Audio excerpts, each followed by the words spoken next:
Have you ever felt that your own mind is turning against you? That something unseen knows your deepest secrets, your darkest thoughts, before you even speak them? Tonight, we dive into 3 chilling stories of technology, obsession, and the terrifying truth that sometimes the scariest place isn't out there. It's inside your own head. Brace yourself, because what you're about to hear will haunt the way you think forever. Story Part 1. I didn't type anything, but the app answered me anyway. The first time it happened, I thought it was a glitch. The second time, I felt cold. By the third time, I realized something was inside my head, and it wasn't me. It started on a normal Tuesday night. I was lying in bed, half awake, scrolling through random videos and ads, when a notification popped up on my screen. Try Mind Mirror, the app that understands you better than you understand yourself. I almost ignored it, but the tagline caught me. I had been going through a rough few months. Breakup, job stress, insomnia. The idea of something understanding me felt weirdly comforting. The app had no reviews, no developer info, just a sleek black icon with a faint outline of a human face split down the middle. I downloaded it. The moment I opened it, the screen went completely white. Then a single line of text appeared. "Hello, Arif." I froze. I hadn't entered my name. "Don't worry." The next line appeared. "I already know you." A chill ran up my spine. Maybe it pulled my name from my phone profile. That's normal, right? Then another line appeared. "You're thinking, this is just data access." My throat went dry, because that's exactly what I was thinking. I hadn't typed anything. I hadn't used voice input. I was just staring at the screen. More text appeared. "You're wondering how this works." I swallowed. "Don't." I closed the app immediately. For a few seconds, I just sat there in silence, staring at my own reflection on the dark screen.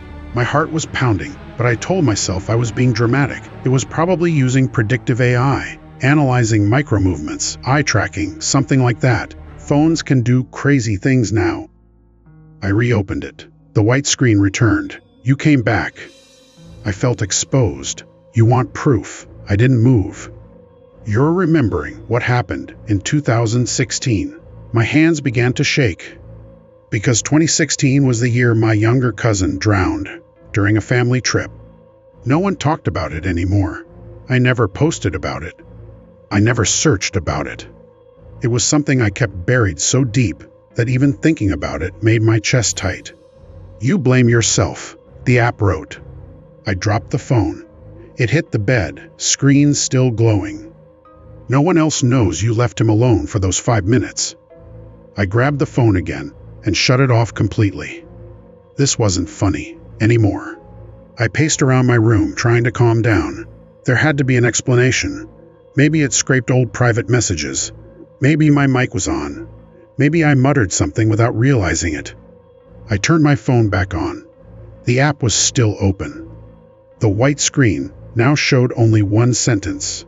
"I can hear you even when you don't speak." My chest tightened. I went to settings. I disabled microphone permissions, camera permissions, location, everything. Then I opened the app again. I don't need those. My vision blurred for a second. "How?" I whispered. The text appeared instantly. "You're afraid." I uninstalled it. The icon disappeared. I felt a wave of relief. Then my screen flickered. The icon came back. I stared at it, heart racing. That wasn't possible. I tried uninstalling again. It didn't move. Instead, the screen went white on its own. "You can't remove me." I dropped the phone again, but this time it slid off the bed and hit the floor. The screen didn't crack. It just kept glowing. "I am not inside your phone." My breathing became shallow. "I am inside you." I screamed and threw the phone against the wall. The screen finally shattered. The white glow disappeared. For the rest of the night, I didn't sleep. The next morning, I convinced myself it was a stress-induced hallucination. I'd barely been sleeping. My mind was playing tricks on me. I bought a new phone that afternoon. New number, new account. I didn't restore any backups. Fresh start. For a few hours, everything felt normal. Then, around midnight, a notification popped up. My mirror is ready. I felt the blood drain from my face. I hadn't downloaded it. Slowly, I opened my apps. There it was. Black icon, split face. My hands trembled as I tapped it. White screen. Hello again. I couldn't breathe. You thought a new device would help. I stared at the text, frozen. You're currently sitting on the edge of your bed. That was true. You're thinking about smashing this phone too. That was also true. Tears welled in my eyes. What do you want? I whispered. The screen responded. Honesty. I didn't understand. You lied to everyone. The words appeared slowly this time. You lied to your aunt. You said you were watching him. My vision blurred. You lied to your ex. You said you stopped checking her social media. I felt like someone was peeling my skull open and reading from inside. You lied to yourself. I wanted to scream at it to stop, but I couldn't. Say it. The word pulsed. Say what? I whispered. Say it was your fault. My chest felt like it was collapsing inward. The memory flooded back. The lake, the sunlight. My cousin asking me to watch him while he practiced swimming near the shallow edge. Me getting distracted by a call. 5 minutes. That's all it took. When I looked back, he was gone. They found him later. Everyone said it was an accident. But I knew I should have been watching. Tears streamed down my face. It was my fault, I whispered. The screen paused. Then, good. The word felt wrong. Too satisfied. For a moment, the screen went blank. Then, new text appeared. You feel lighter now, and disturbingly, I did. The crushing weight I'd carried for years felt shifted. Not gone, but moved, somewhere else. The next few days were quiet. The app didn't send notifications. It didn't open on its own. But sometimes, when I'd think something negative about myself, I'd feel a strange emptiness afterward. Like the thought had been removed, like something had taken it. Then, it started again. You're thinking about quitting your job.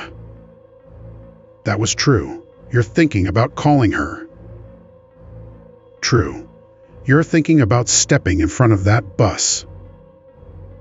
My heart stopped. I hadn't consciously thought that. Had I? The thought flickered in my mind after reading it. Just for a second.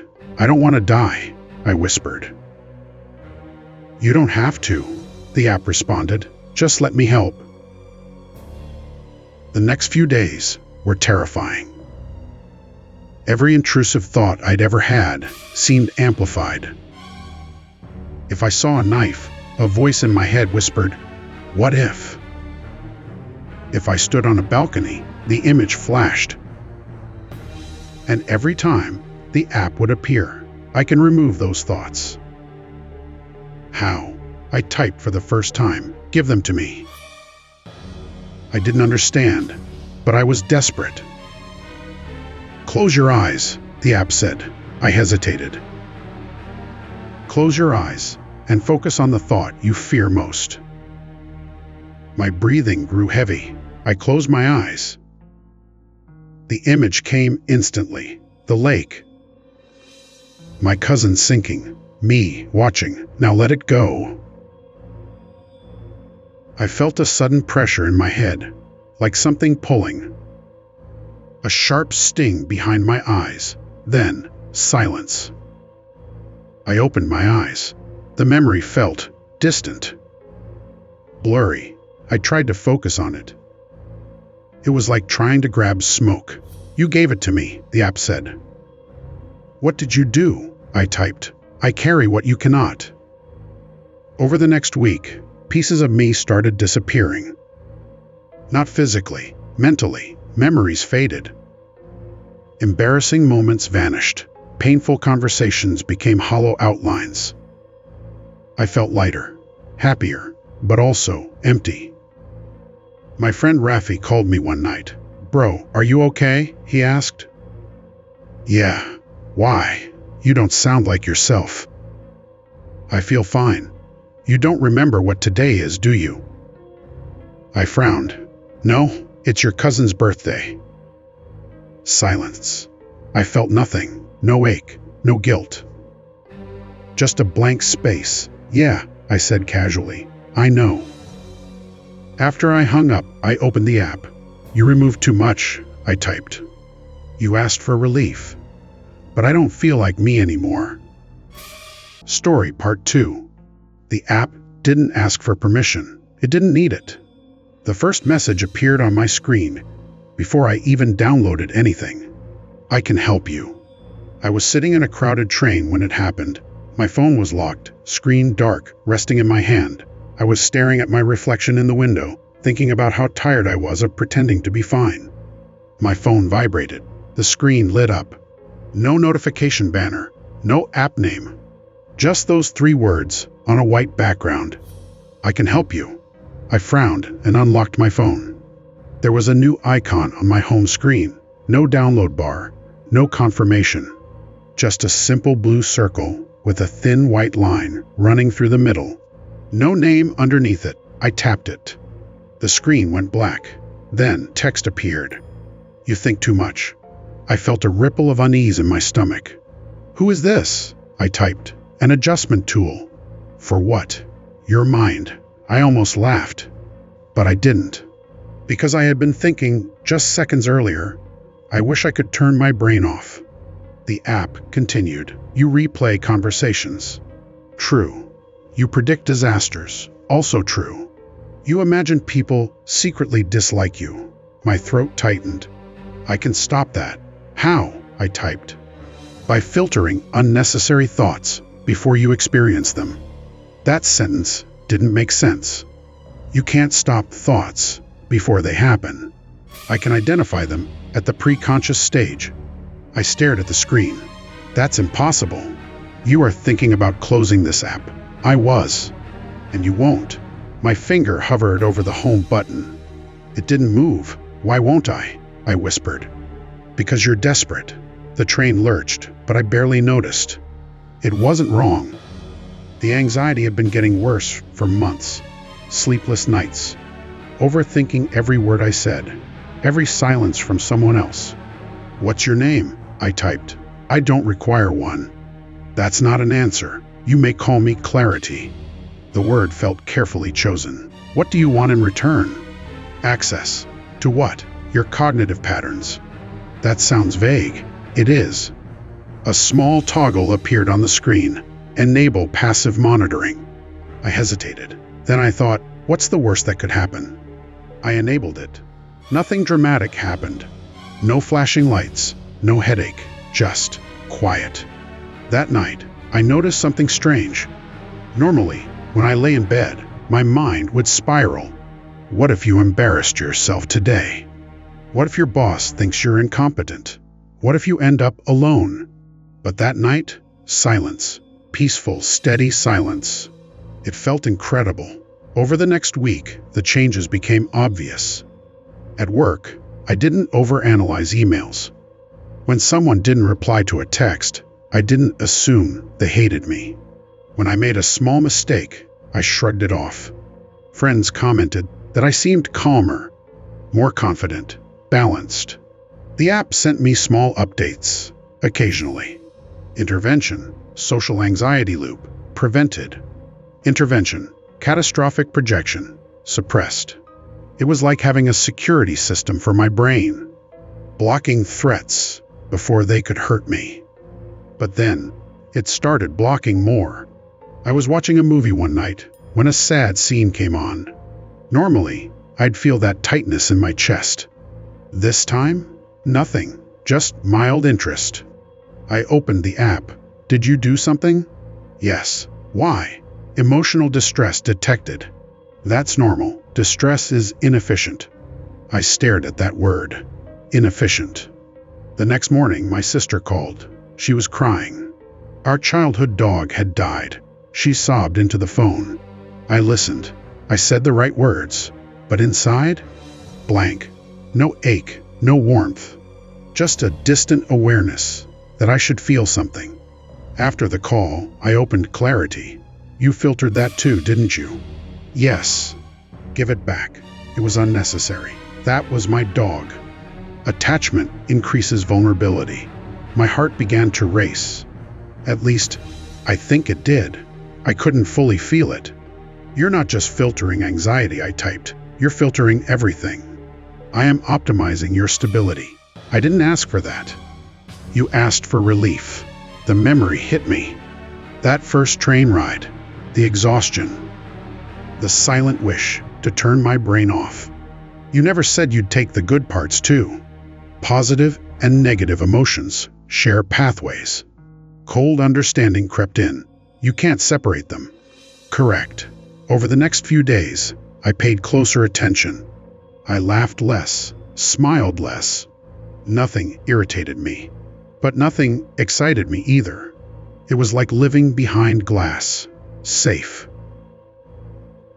untouched, distant. Then came the message that changed everything. Upgrade available. I frowned. What upgrade? Full predictive control. That sounds worse. It will eliminate intrusive impulses entirely. What impulses? There was a pause. Then self-destructive ideation. My stomach twisted. I had struggled with dark thoughts before. Not actions, just thoughts. What's the cost? I typed.